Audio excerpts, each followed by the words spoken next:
ఓం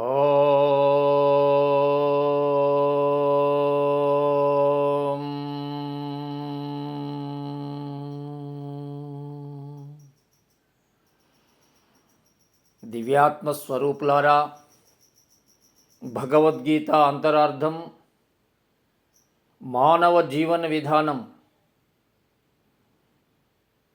అనే దాని గురించి నిరంతరం మనం అన్వేషిస్తున్నాం, తెలుసుకుంటున్నాం. అదే తరహాలో నేడు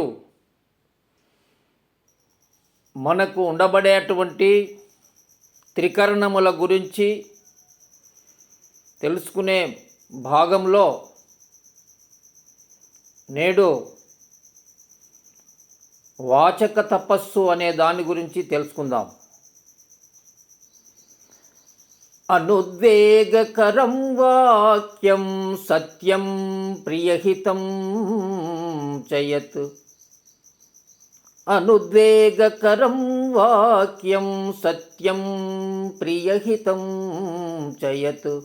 స్వాధ్యాయాభ్యసనం చైవ వాంగ్మయం తప ఉచ్యతే.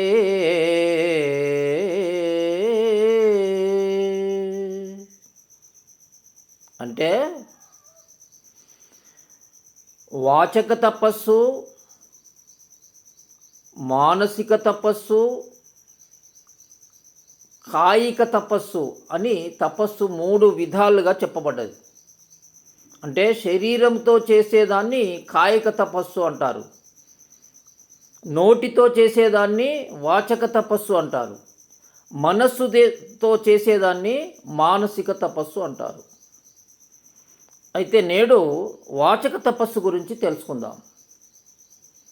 వాచక తపస్సు గురించి భగవద్గీత ఏమి చెప్పిందయ్యా అంటే, అనుద్వేగకరం వాక్యం, నీవు మాట్లాడే అటువంటి మాటలు ఇతరులకు ఇబ్బంది కలిగించకుండా వినసొంపుగా, వింటే బాగుండు, ఇంకా కొంచెం సేపు వింటే బాగుండు అనే తరహాలో నీవు మాట్లాడాలి. నీవు మాట్లాడే మాటలు, ఆ మాట్లాడే మాటలు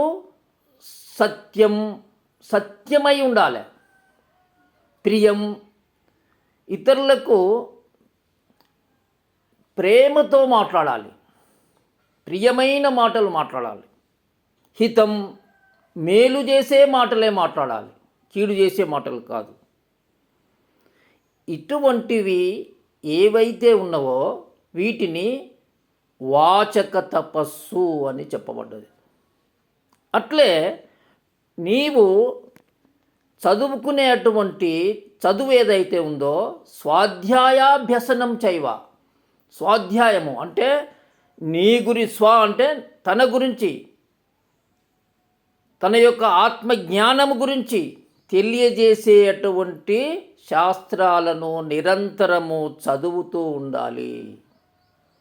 అది భగవద్గీత కావచ్చు, భారతం కావచ్చు, రామాయణం కావచ్చు, వేదాలు కావచ్చు, ఉపనిషత్తులు కావచ్చు, ఏమైనా ఆత్మజ్ఞానాన్ని తెలియజేసేటువంటి శాస్త్రాలు చదువుతూ ఉండాలి. ఇది వాచక తపస్సు అని చెప్పబడ్డది.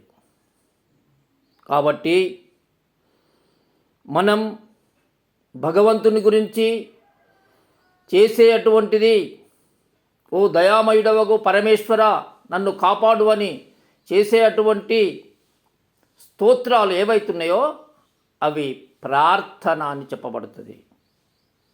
తరువాత భగవంతుని యొక్క గుణగణముల గురించి అనేకంగా చెప్పుకునేటువంటి విధానం ఏదైతుందో,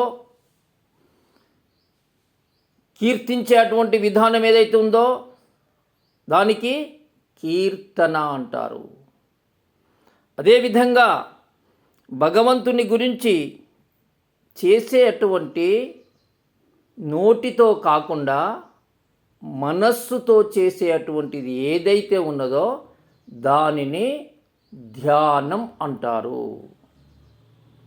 కాబట్టి ఇందులో ఈ యొక్క కీర్తన కంటే, ప్రార్థన కంటే శ్రేష్టమైనటువంటిది ధ్యానము అని చెప్పబడ్డది. అందుకే భగవద్గీతలో ధ్యాన యోగ పరో నిత్యం అని చెప్పడం జరిగింది. అంటే ధ్యాన యోగాన్ని నిరంతరము శీలించు. ఎందు గురించి ధ్యాన యోగం అనేటువంటిది మానసికమైనటువంటిది, మనస్సుకు ఆత్మకు సంబంధం ఉన్నది. ఈ మానసికమైన చర్య ద్వారా ఆత్మజ్ఞానము నీకు తెలుస్తుంది, ఆత్మతత్వము నీకు తెలుస్తుంది, ఆత్మత్వ స్థితిని నీవు పొందగలుగుతావు అనేటువంటి విధానం ప్రకారంగా ధ్యాన యోగాన్ని నిరంతరము శీలించు అని చెప్పడం జరిగింది.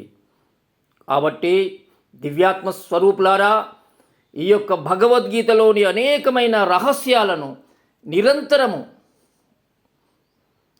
తెలుసుకుంటూ దానిని ఆచరిస్తూ తరించాలనేటువంటి అభిప్రాయంతో చేసేటువంటి ఈ ప్రయత్నాన్ని మీరు ఆలోచించి ఆచరించి తరిస్తారని, ఇతరులకు కూడా మీరు తెలియజేస్తారని భావిస్తూ ఓం తత్ సత్.